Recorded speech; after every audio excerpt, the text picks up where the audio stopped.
Shalom, shalom, shalom, peuple de Dieu. Que le Seigneur vous bénisse, qu'il vous sanctifie et qu'il soit toujours avec vous. Ce matin, nous allons aborder toujours notre thème, la préparation à l'enlèvement de l'Église. Et c'est un thème très important que nous avons commencé à aborder depuis la semaine dernière. Et aujourd'hui, nous allons, comme je le disais, nous allons continuer à parler de la préparation, parce que en toute chose, il faut une préparation. Et en Matthieu 24, du verset 4 au verset 5, je vais lire la parole de Dieu. Jésus leur répondit: prenez garde que personne ne vous séduise, car plusieurs viendront sous mon nom, disant: c'est moi qui suis le Christ, et ils séduiront beaucoup de gens. Bien-aimés dans le Seigneur Jésus nous donne des avertissements. Et ce matin, Dieu voudrait que nous soyons prêts à l'enlèvement. Prions le Seigneur. Ce matin, Seigneur, nous nous recommandons à ta grâce. Nous ne voulons plus avoir d'autres pensées que ta pensée. Nous voulons tout simplement nous approcher de toi, que tu nous éclaires, que tu nous conduises, que tu prennes soin de nos corps, de nos âmes et de nos esprits. Seigneur, l'honneur et la gloire sont à toi seul. Nous nous rabaissons auprès de toi. Seigneur, conduis-nous par la main. Et nous voulons que tu nous sauves, que tu nous délivres. Seigneur, tu es le seul et unique chemin. Merci Seigneur, parce que en toi seul, nous avons la vie. Que toute la gloire te revienne au nom de Jésus. Amen.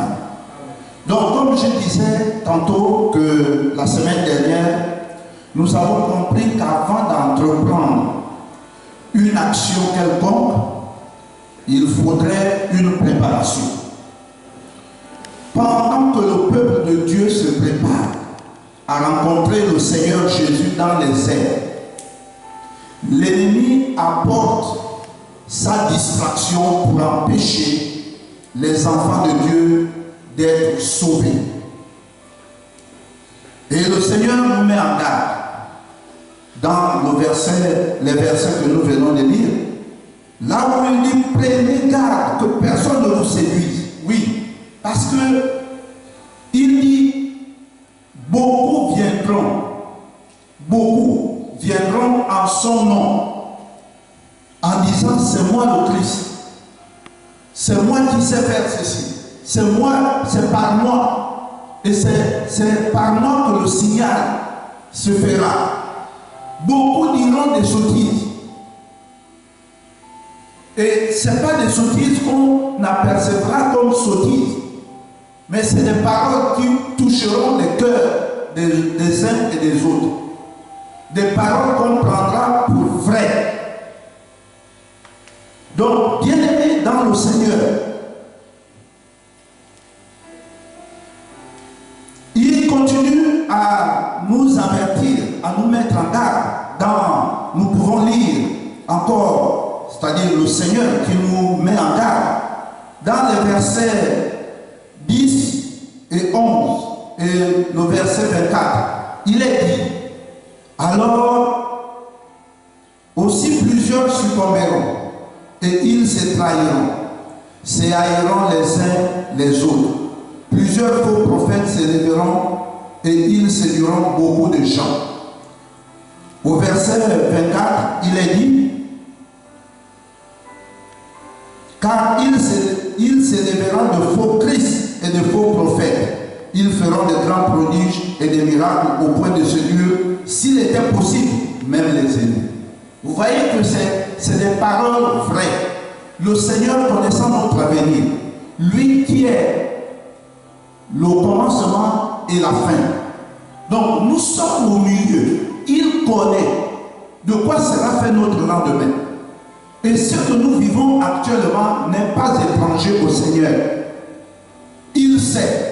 Mais il nous prévient, il nous met en garde que pendant que nous marchons dans notre vie chrétienne, il y a de telles choses que nous allons rencontrer.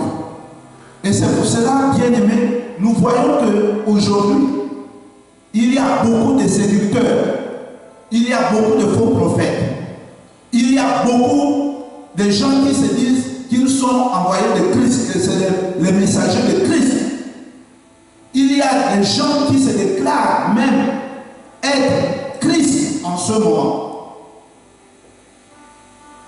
Donc, il y a beaucoup de théories qui sont lancées ici et là. Et le Seigneur nous en a avertis. À cause du compromis religieux, le Seigneur nous pose cette question. Nous allons lire en Luc, nous allons lire Luc 18. Luc 18, au verset 8. Luc 18, 8. Il est dit, je vous le dis, il leur fera promptement justice. Mais quand le Fils de l'homme viendra, trouvera-t-il la foi sur la terre? Là, le Seigneur nous pose cette question. Est-ce que dans nos temps de préparation, dans ce que nous écoutons, dans ce qu'il nous a mis en garde, est-ce qu'il trouvera de la foi sur la terre? Est-ce qu'il trouvera de la foi en toi et en moi? Est-ce qu'il trouvera? Bien aimé. Cette question, elle nous est posée. Et nous pouvons trouver aussi la réponse dans 1 Timothée. Je vais 1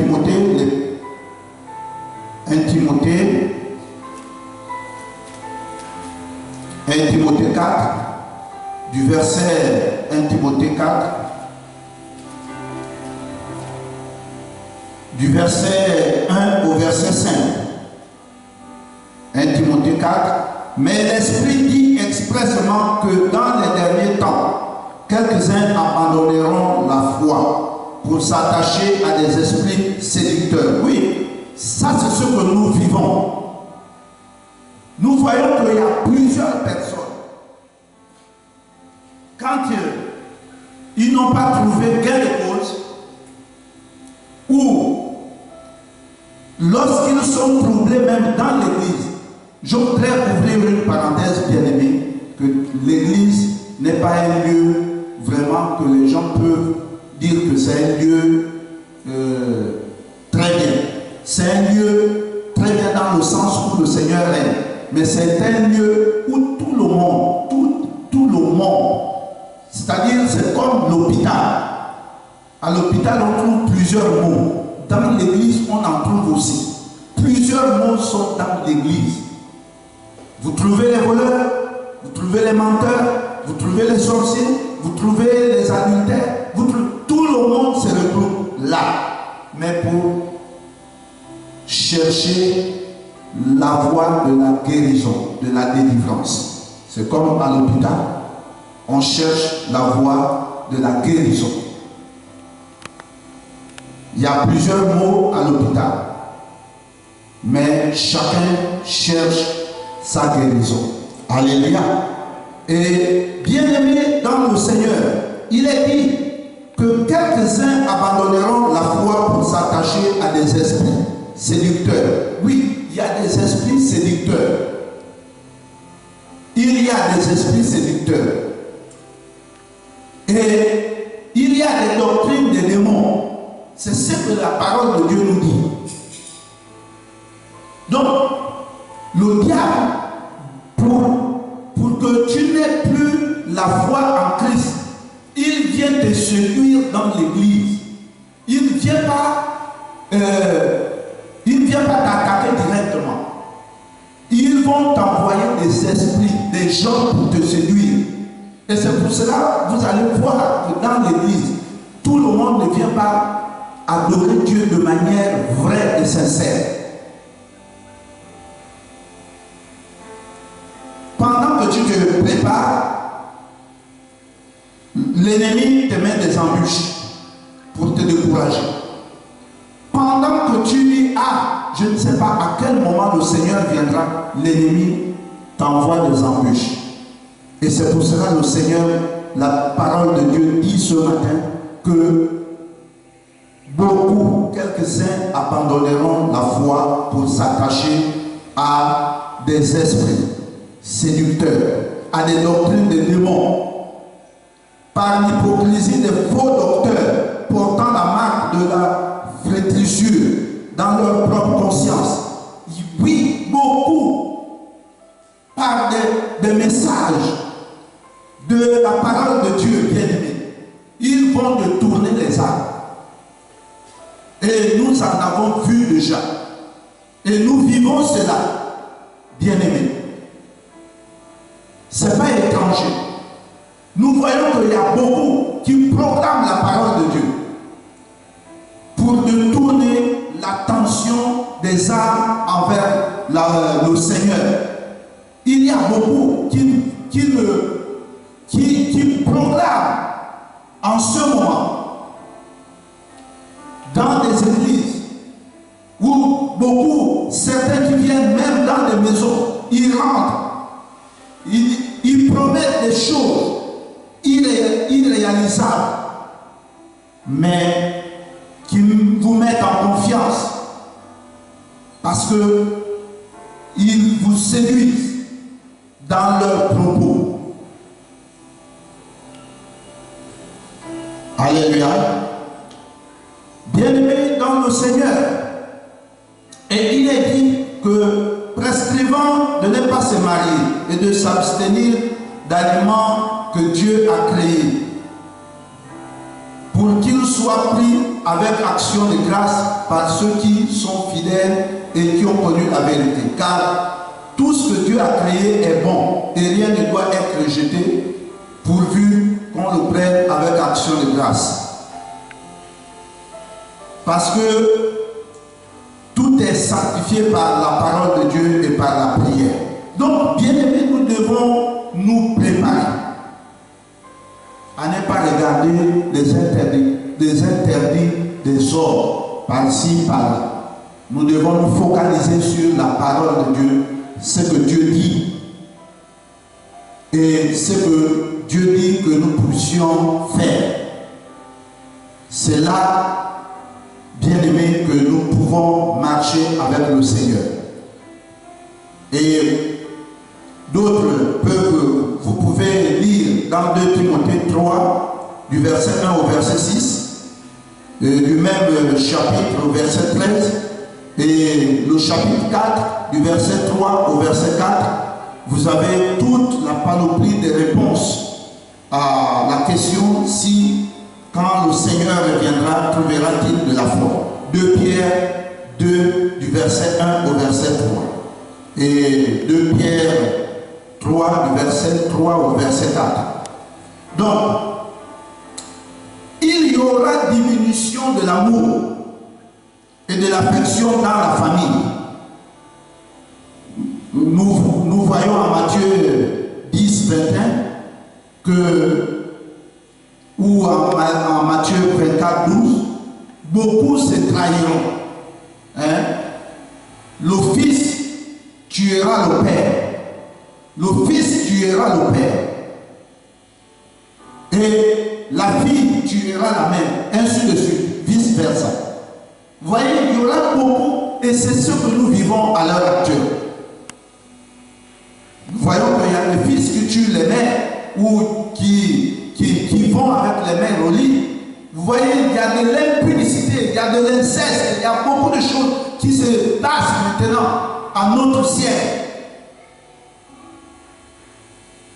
Mais le Seigneur nous arrête. Donc, sachant qu'il faudrait que nous puissions comprendre aussi que la persécution est le quotidien du chrétien à cause de la présence de Dieu dans la vie du chrétien. La persécution est le quotidien du chrétien. Donc, on ne doit pas être troublé parce que nous sommes persécutés. Alléluia.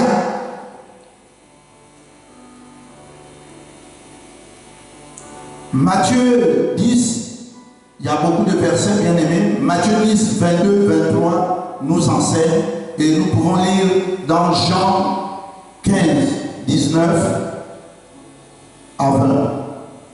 Jean 15.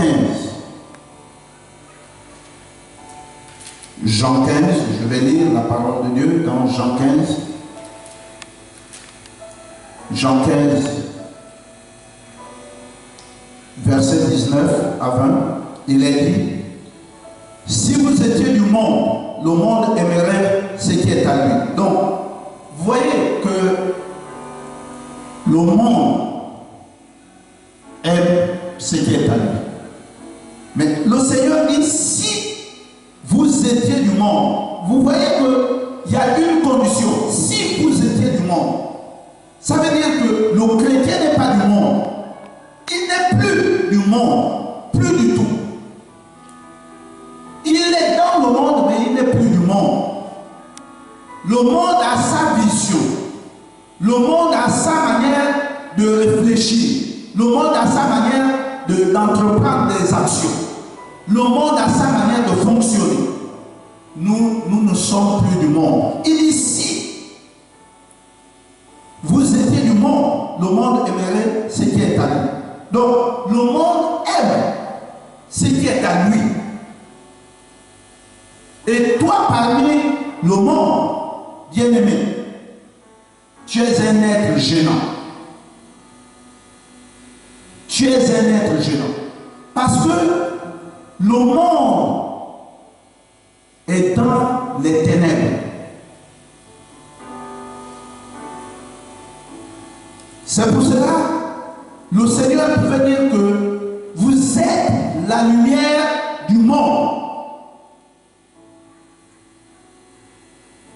Est-ce qu'on peut éclairer quelque chose qui est au grand jour? C'est impossible. C'est impossible. Là où il y a de la lumière, on ne peut plus apporter de la lumière.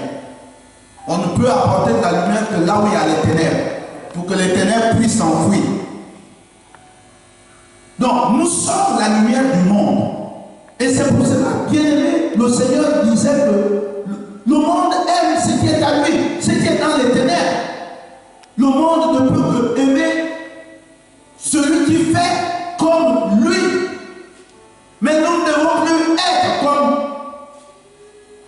le monde. Aujourd'hui, en milieu chrétien, je prends une parenthèse, il y a des modes. Le monde a imposé des modes. Et ces modes, tous les chrétiens sont plongés là-dedans. Vous voyez même, il y a des chantres, des musiciens, ils ont des coiffes bizarres, des coiffures bizarres, des accoutrements bizarres. Mais quand vous allez dans le monde, vous trouvez la même chose. Mais quelle est la différence entre le chrétien et le non-chrétien? Il n'y a plus de différence. Or, le chrétien de la tête jusqu'aux pieds doit être l'évangile de Christ. Il doit refléter l'évangile de Christ. Alléluia. C'est un chapitre, une parenthèse que j'ai prise. Donc, mais parce que vous n'êtes pas du monde et que je vous ai choisi du milieu du monde, on était dans le monde, du milieu du monde, c'est une grâce bien aimée. On n'a rien mérité. C'est une grâce.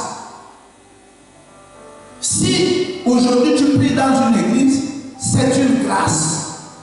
Une église de Christ, bien sûr. Parce qu'il y a église et église.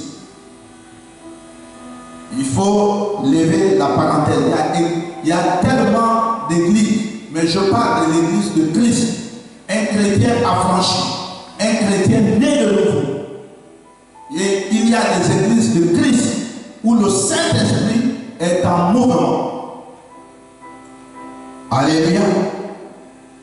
Donc, il nous a choisis du milieu du monde. Et c'est pour cela que le monde ne peut pas être en accord avec nous. Le monde ne peut que nous haïr. Le monde ne peut que nous détester. Le monde ne peut que nous rejeter. Le monde ne peut que nous repousser. Le monde ne peut que nous nier.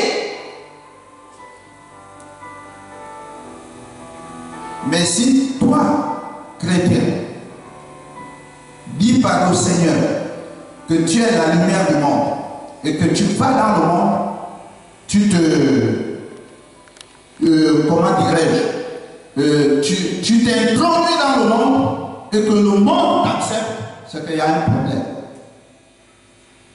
Parce que la lumière, quand elle est claire dans les ténèbres doivent s'enfuir. Alléluia. Alléluia. Mais bien-aimés dans le Seigneur,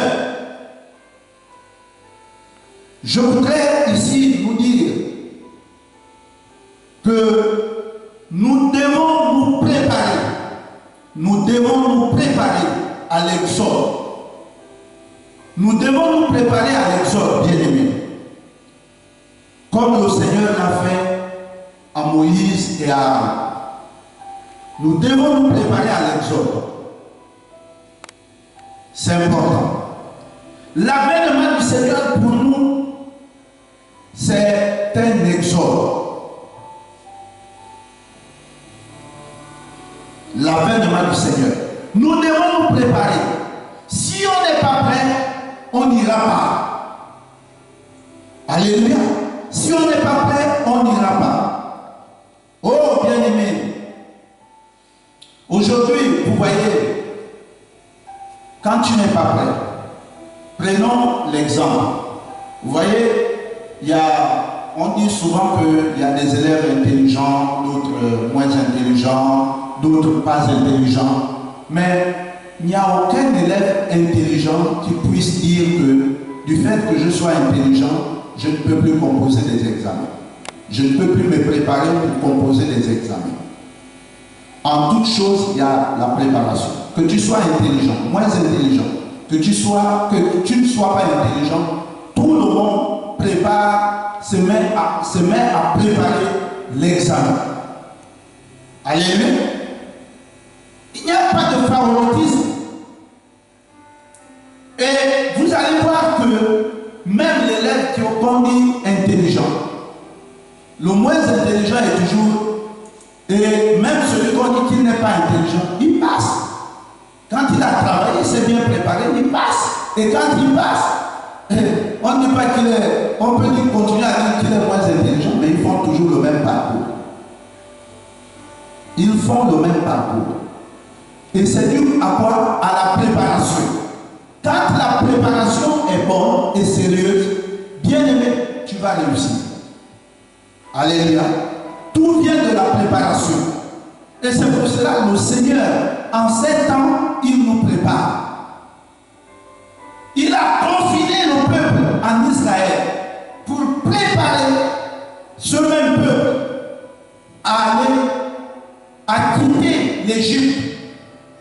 Et en ce moment, il nous prépare, bien aimé.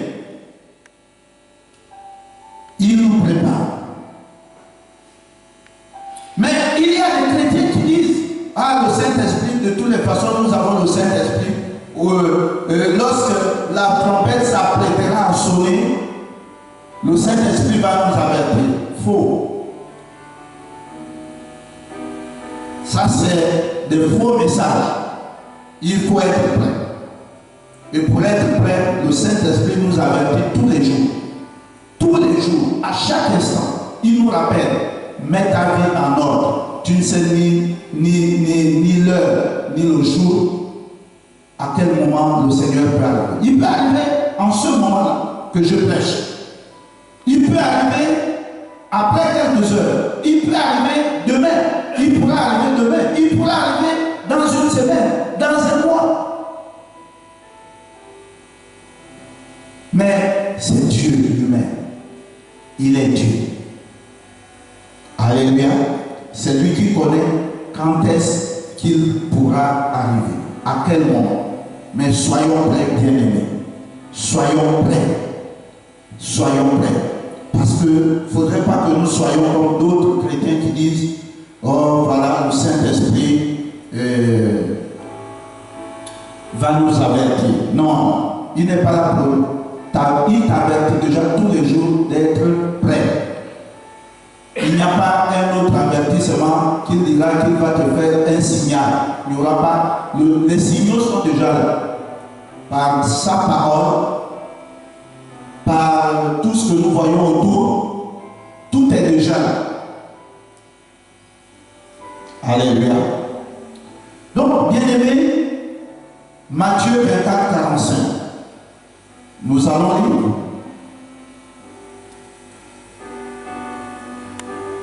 Matthieu 24, 45. Il est dit: quel est donc le serviteur fidèle et prudent que son maître a établi sur les gens pour leur donner la nourriture au temps convenable? Oui, bien-aimé. Quel est ce serviteur fidèle et prudent? Et le serviteur de Dieu doit être fidèle. Pourquoi on parle de la fidélité? Il faut être vrai et sincère avec Dieu. Il faut être quelqu'un qui n'est pas dans les compromis. Il faut être quelqu'un qui voit les choses telles que le Saint-Esprit te les communique. Tu dois faire la volonté de Dieu. Pour être fidèle, il faut faire les choses selon Dieu, selon sa volonté. Et il faut être prudent en même temps. Alléluia. Il faut être prudent. Donc,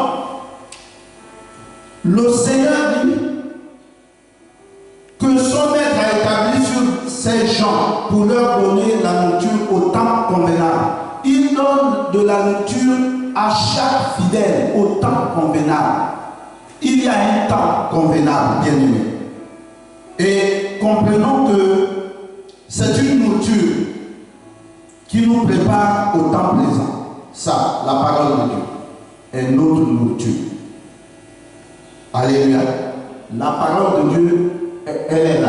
Elle nous prépare au temps convenable. Ce n'est pas autre chose. C'est la meilleure nourriture. Elle nous prépare au temps convenable. Alléluia. Et bien aimé, Jésus revient bientôt. Donc la nourriture devient importante même si on la trouve monotone. Oui, il y a des gens qui aiment dire on prêche trop sur certains sujets qu'on n'aime pas prononcer, comme le péché. Toujours le péché, oui. Bien aimé, il n'y a pas un autre obstacle qui puisse nous séparer de Dieu comme le péché. Mais nous devons prêcher l'évangile. Même si tu trouves que la nourriture est monotone, ça c'est à ton niveau. Mais nous devons prêcher l'évangile. Le péché existe. Et le péché, c'est le grand ennemi de Dieu. Le grand ennemi des hommes. Dieu a besoin d'une église sainte. L'église, c'est toi, c'est moi. Dieu a besoin d'une église sans tache, ni rien. Dieu ne viendra pas chercher des gens ayant de mauvaises pensées. Dieu ne viendra pas chercher des gens qui se sont plongés, qui se sont noyés dans le monde. Dieu viendra chercher des gens mis à part. Alléluia. Il viendra chercher des gens mis à part. Oh Dieu, aide-nous à comprendre cela. Donc, bien-aimés, cette nourriture-là, la parole de Dieu, nous prépare à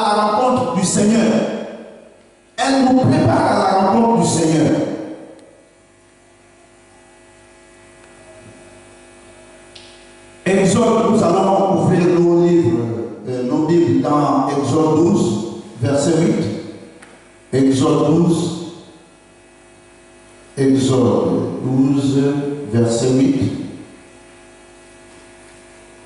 Je vais lire la parole de Dieu dans Exode 12, verset 8. Cette même nuit où on en mangera la chair rôtie au feu, on la mangera avec des pains sans levain et des herbes amères. Des herbes amères. Alléluia. Pour sortir de l'Égypte, pour sortir de l'esclavage, pour sortir de l'oppression, pour sortir des mots difficiles, c'est-à-dire, quand je parle de mot masculin, c'est mal, difficile. Dieu donne l'agneau. Il donne de l'agneau. Il dit, vous devez manger de l'agneau. Un agneau mâle, sans défaut. Avec le pain sans levain. Hein? Le pain sans levain. Le pain là, il est dur. Il n'est pas mou. C'est le levain qui rend le pain, qui ramollit le pain. Mais le pain sans levain est dur. Il est dur. Il n'a pas de goût. Hein? Quand tu le mets, il n'a pas de goût. Hein? Le pain sans levain. Hein? Et le pain sans levain, c'est sans péché, sans corruption. C'est ce que ça veut dire. Sans péché, sans corruption. Vous pouvez lire en Exode 13, verset 7 et Matthieu et Marc 8, verset 15. Donc, le pain sans levain représente la séparation des rachetés, des livrés de l'esclavage de l'Égypte, c'est-à-dire du péché et du monde. Le pain sans levain, c'est la séparation du péché et du monde, c'est-à-dire tu es séparé du péché et du monde. Alléluia. Il faut manger le pain sans levain. Alléluia. Les herbes amères rappellent les temps difficiles de l'esclavage en Égypte. C'est des situations amères, des situations regrettables, des situations où tu regardes, tu dis, ah, mais pourtant avant, pourquoi on est même venu ici? Eux, ils pouvaient raisonner ainsi. Pendant 400 ans, ils ont dit, ah, certainement ils disaient que nos aïeux, et pourtant ils étaient de l'autre côté. Mais quand Joseph a terminé, pourquoi nous ne sommes pas retournés? Et pourtant, la famille est terminée, passée depuis.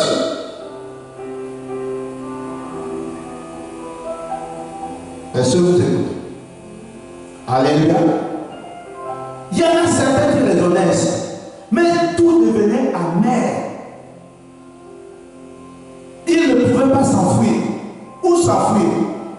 Ils ne connaissaient pas le territoire, tout le territoire d'Égypte. Ils ne connaissaient pas les limites. Il n'y avait que Dieu qui connaissait les limites. Alléluia. Et donc, les herbes amères rappellent les temps difficiles de l'esclavage en Égypte, du peuple. Et manger de l'agneau, c'est recevoir Jésus. Donc, tout chrétien doit manger la parole de Dieu. Et c'est cette parole de Dieu qui détruit le péché. C'est cette parole de Dieu qui te sépare du monde. C'est cette parole de Dieu qui fait de toi un homme changé, un homme devenu une nouvelle créature. Alléluia. Alléluia. C'est cette même parole qui te donne le dégoût du péché. Sans la parole de Dieu, tu serais plongé toujours dans le péché. La parole de Dieu est importante pour chacun d'entre nous. La parole de Dieu est très bonne. Elle est douce. Elle est merveilleuse. La parole de Dieu Elle est si grande. Et comme je disais au début, c'est l'alpha et l'oméga. Alléluia. Donc, bien aimé, dans cette même parole, dans la Bible, la personne centrale, c'est Jésus-Christ. De la Genèse jusqu'à l'Apocalypse, c'est Jésus-Christ, la personne centrale. Parce qu'il est le sauveur du monde. Alléluia. C'est Jésus-Christ qui est la personne centrale que nous devons manger. Nous devons manger. Ne soyez pas scandalisés parce que je dis de manger Jésus. Mais nous devons manger la parole de Dieu. Parce que c'est elle. Voilà comment nous devons préparer notre exode qui pourra nous surprendre si et seulement si nous ne nous sommes pas préparés. Il faudrait qu'on soit prêts, bien aimés. Si nous ne mangeons pas l'agneau, nous n'allons pas aller au ciel ou bien à la rencontre du Seigneur. Donc, le ministère de Jésus sur la terre était de mettre fin à la vie du péché du monde. C'est la mission de Christ sur la terre. C'était de mettre fin à la vie de péché sur le monde, dans tout le monde. C'était ça sa mission. Personne ne peut aller au ciel s'il n'a pas mis fin à la vie de péché. Tu ne peux pas. Qui va aller au ciel? Comment? Parce qu'il faut avoir le passeport. Et le passeport, c'est Jésus. Et Jésus est très saint. Il est très saint. Donc, la nourriture du temps, c'est manger l'agneau, qui est sans défaut. C'est la nourriture de notre temps. Nous devons manger la parole de Dieu. L'agneau, qui ôte le péché du monde. C'est une nourriture qui n'est pas appréciée par tous. Oui, cette nourriture-là, elle n'est pas appréciée par tous. Même si tu es chrétien, tu viens à l'église, tu ne l'apprécies pas. Forcément, tu ne l'apprécies pas. Parce que la Bible déclare que cette nourriture-là, elle démange. En 2 Timothée 4, verset 3, nous allons lire 2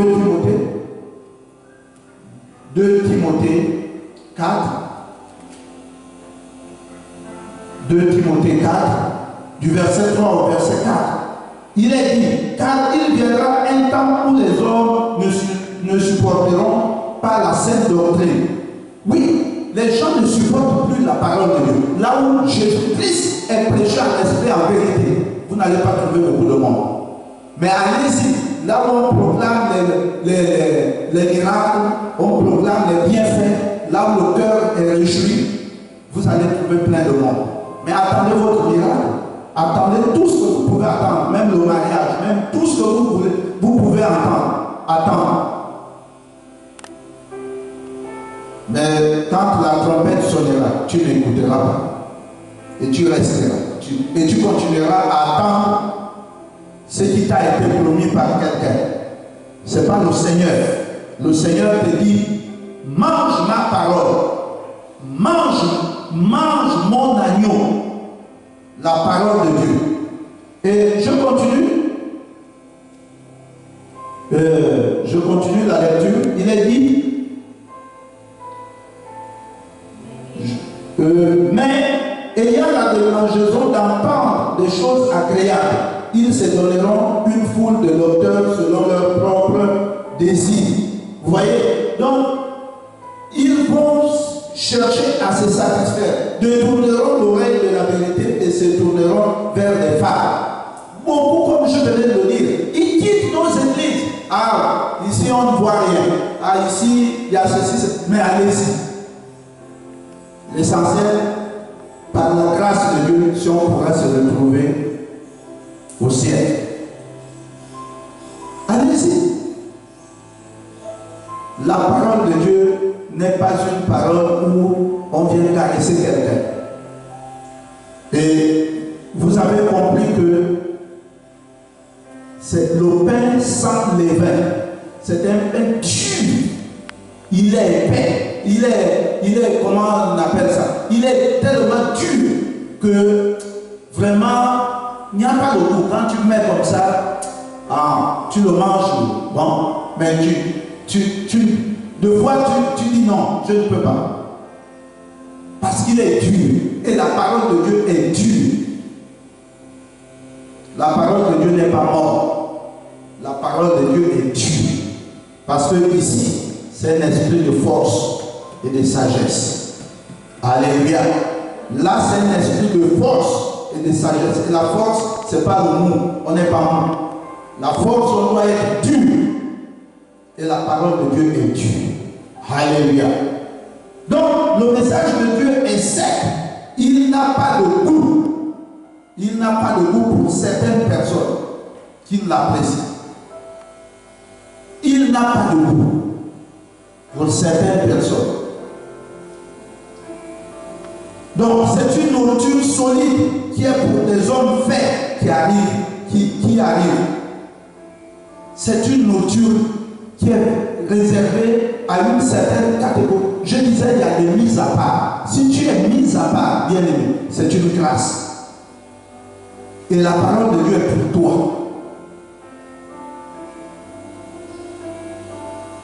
La parole de Dieu est pour toi, bien aimé. Elle est une nourriture solide. Pour des hommes faits qui arrivent à la connaissance. Ceux qui arrivent à la connaissance du bien et du mal.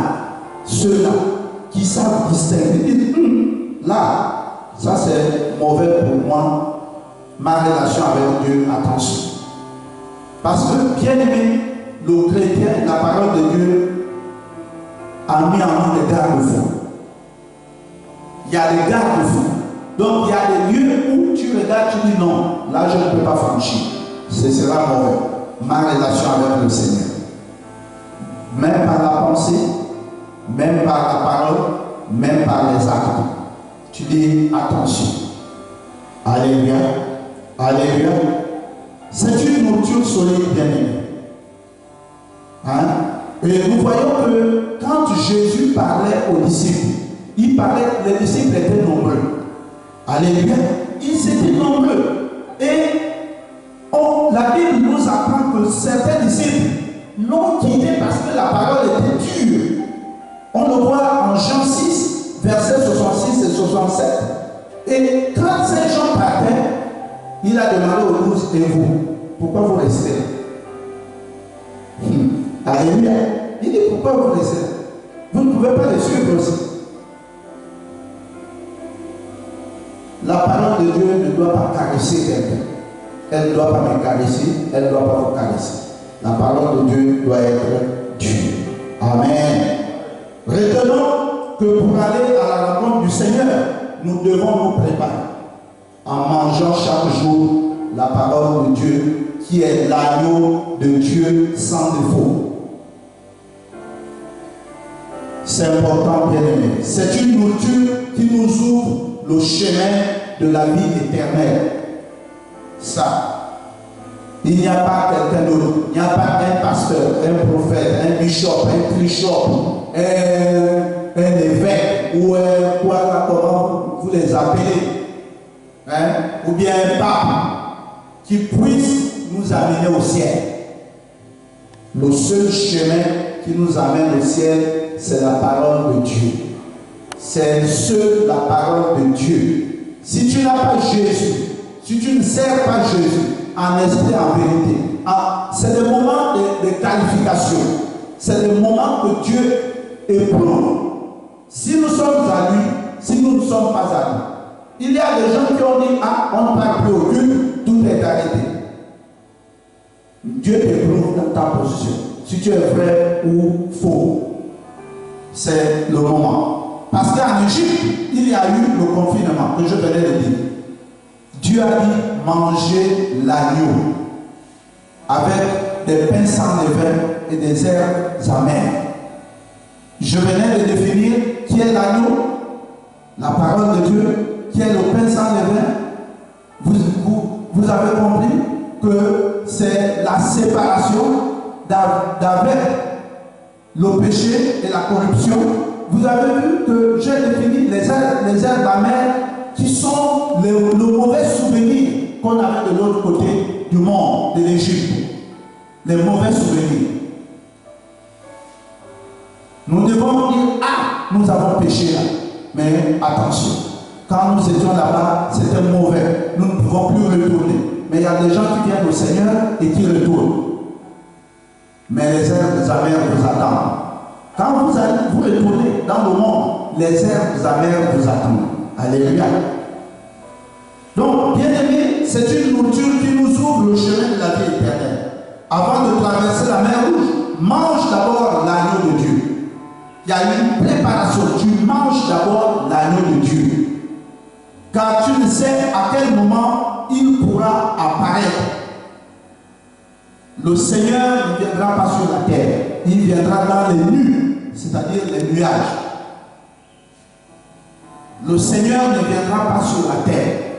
On dit, pour nous les vivants, à la dernière trompette, nous verrons ça prochainement. Je réserve ça parce que nous sommes dans un thème de l'enlèvement de l'Église. Pour les uns, ce sera le moment de joie et pour les autres, ce sera la désolation. Alléluia. Que le Seigneur nous aide à comprendre sa parole. Que Dieu soit avec nous. Et je prie, bien aimé, que le Seigneur soit élevé et célébré en esprit et en vérité. Alléluia. Alléluia. Que le Seigneur soit béni.